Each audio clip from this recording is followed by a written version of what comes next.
Hello दोस्तों, स्वागत है आप सभी का आज के इस नए वीडियो में। दोस्तों, आज का ये सेशन बहुत ही महत्वपूर्ण होने वाला है क्योंकि हम आज लेके आए हैं क्लास 10th जीव विज्ञान के 20 महत्वपूर्ण क्वेश्चन जो हमेशा एग्जाम में पूछे जाते हैं, जो आपके एग्जाम की दृष्टि से बहुत ही ज़्यादा महत्वपूर्ण है। ये क्वेश्चन अगर आप कर लेते हैं तो पक्का इसमें से 5 से 6 क्वेश्चन आपके एग्जाम में सीधे सीधे देखने को मिलेंगे। तो चलिए फटाफट से वीडियो को शुरू करते हैं। अगर वीडियो पसंद आए तो वीडियो को लाइक और चैनल को सब्सक्राइब जरूर कर लीजिएगा। तो चलिए फटाफट से शुरू करते हैं। पहला क्वेश्चन है कि अलैंगिक जनन मुकुलन द्वारा होता है। आपके ऑप्शन है ईस्ट, अमीबा, लिस्मानिया और प्लाज्मोडियम। देखिए, अलैंगिक जनन में मुकुलन जो होता है वो होता है ईस्ट में। मुकुलन में होता है क्या है, जो जनक होता है उसके शरीर से पहले मुकुल मतलब एक पचकी टाइप का निकलता है, ये अलग होकर नए जीव बनाता है, तो ये होता है ईस्ट में। अमीबा की बात करें तो इसमें द्विखंडन होता है। लेस्मानिया और प्लाज्मोडियम की बात करें तो इसमें अपखंडन या पुनर्जनन होता है। तो मुकुलन की बात कर रहे हैं यहाँ पे, तो आपका ऑप्शन ए हो जाएगा ईस्ट। अगला क्वेश्चन देखते हैं कि जड़ें विकसित होती हैं। देखिए, जड़ें जो होती हैं वो विकसित होती है किससे? मूलांकुर से।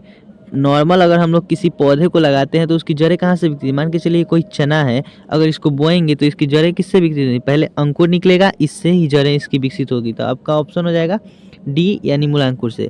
अगला क्वेश्चन देखते हैं कि पुष्पी पौधों में लैंगिक जनन होता है। तो देखिए, लैंगिक जनन जो होता है वो होता है फूल के द्वारा। पुष्पी पौधे की बात करें तो पुष्पी पौधे मतलब फूल वाले पौधे। अब फूल वाले पौधे में लैंगिक जनन की जो क्रिया होती है वो फूलों के द्वारा होती है, पत्तियों में नहीं होती है, तना द्वारा नहीं होती है। तो पुष्पी पौधों की बात करें तो फूलों द्वारा हो जाएगा।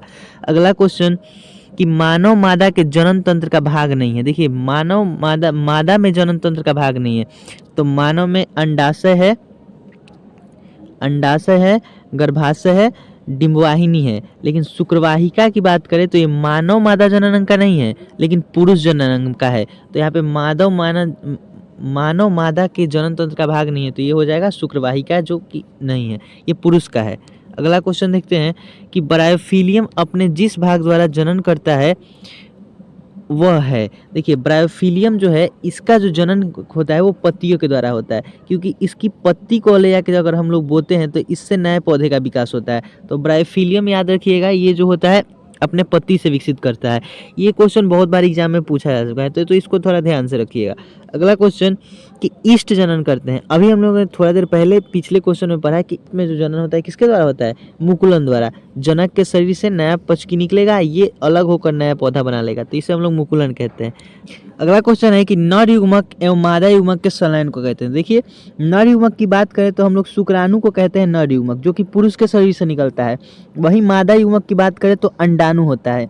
ये दोनों जब मिलते हैं तो इनके मिलने की क्रिया को हम लोग निषेचन कहते हैं। निषेचन की क्रिया जो होती है फैलोपियन ट्यूब में होती है, फैलोपियन नलिका में। तो इसको ध्यान रखना है, क्योंकि ये क्वेश्चन बहुत बार पूछा है कि नर युग्मक और मादा युग्मक के संगलन को क्या कहते हैं और ये कहाँ होता है। तो कहाँ होता है अगर पूछे तो फैलोपियन नलिका, और क्या होता है मतलब इसे क्या कहते हैं, तो ये हो जाएगा निषेचन। चलिए अगला क्वेश्चन है कि निम्नलिखित में से कौन एकलिंगी पादप का उदाहरण है। देखिए, यहाँ पे एकलिंगी पादप की बात करें तो सरसों भी है, पपीता भी है और मटर भी है। गुड़हल जो है द्विलिंगी पादप है। तो यहाँ पे क्वेश्चन में टाइपिंग मिस्टेक हो गया, यहाँ पे एकलिंगी नहीं रहकर द्विलिंगी पादप का उदाहरण। तो आपका ऑप्शन हो जाएगा सी, गुड़हल द्विलिंगी है, बाकी सरसों, पपीता और मटर एकलिंगी है।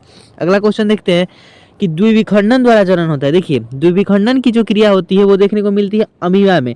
अच्छा, आखिर ये द्विविखंडन होता क्या है? देखिए, अमीबा जो होता है एक नॉर्मल सा जीव होता है। इसको जब जनन करना होता है तो ये सबसे पहले अपने केंद्रक को बड़ा करेगा। केंद्रक को बड़ा करने के बाद ये केंद्रक को सबसे पहले 2 भागों में तोड़ लेता है। ये 2 भागों में केंद्रक को तोड़ लिया, और केंद्रक जब 2 भागों में टूट जाता है तो ये अपने शरीर को भी धीरे धीरे करके 2 भागों में टूट करके एक जीव से 2 जीव बन जाता है। तो इस जीव का शरीर जो होता है पहले एगो था, लेकिन आगे चल के 2 भागों में टूट जाता है, इसीलिए इसको कहा जाता है द्विविखंडन।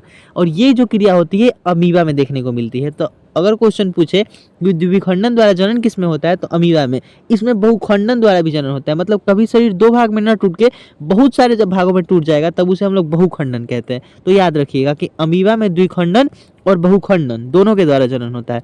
अगला क्वेश्चन देखते हैं कि उभयलिंगी पुष्प का उदाहरण है। देखिए, उभयलिंगी पुष्प जो होगा आपका हो जाएगा सरसों एवं गुड़हल, क्योंकि गुड़हल जो है इसमें दोनों लिंग पाए जाते हैं। जो इसमें दोनों लिंग पाए जाते हैं उसे उभयलिंगी कहेंगे।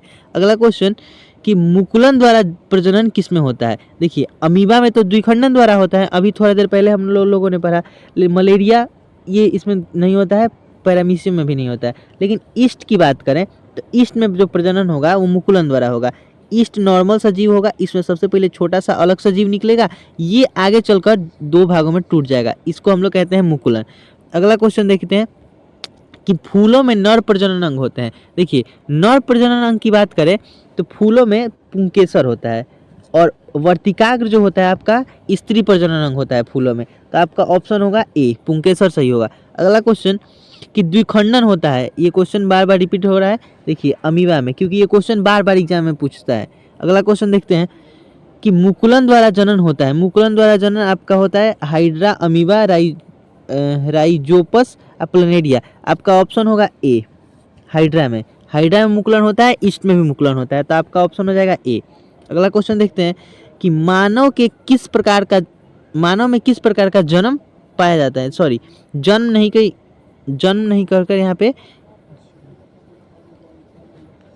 जनन पाया जाता है होना चाहिए। तो देखिए इसमें होगा लैंगिक जनन, आपका ऑप्शन हो जाएगा सी। मानव जो होता है लैंगिक जनन करता है। लैंगिक जनन किसे कहते हैं, तो जिसमें 2 जीव भाग लेते हैं। तो देखिए मानव में स्त्री और पुरुष दोनों जब भाग लेते हैं तब जाके बच्चा पैदा हो सकता है, तो इसीलिए आपका ऑप्शन हो जाएगा सी, लैंगिक जनन। वहीं जिसमें एक जीव भाग लेगा उसे अलैंगिक जनन कहेंगे, जैसे केचुआ हो गया, अमीबा हो गया, पैरामीशियम हो गया, इन सब में अलैंगिक जनन होता है, लेकिन मानव में लैंगिक जनन होता है।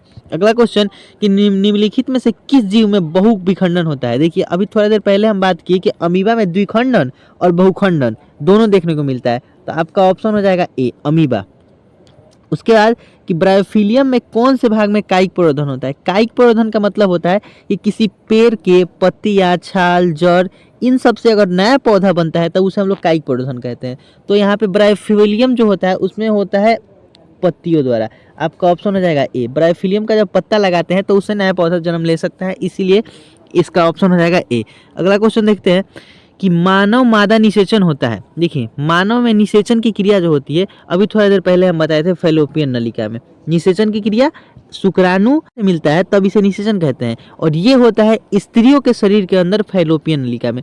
दोस्तों आज का क्वेश्चन खत्म हुआ यहीं पे। अगले सेशन में इससे भी ज़्यादा इंपॉर्टेंट क्वेश्चन लेके आएंगे जो आपके एग्जाम से रिलेटेड होंगे। तो चैनल के साथ जुड़ जाइएगा और चैनल को सब्सक्राइब और वीडियो को लाइक कर दीजिएगा।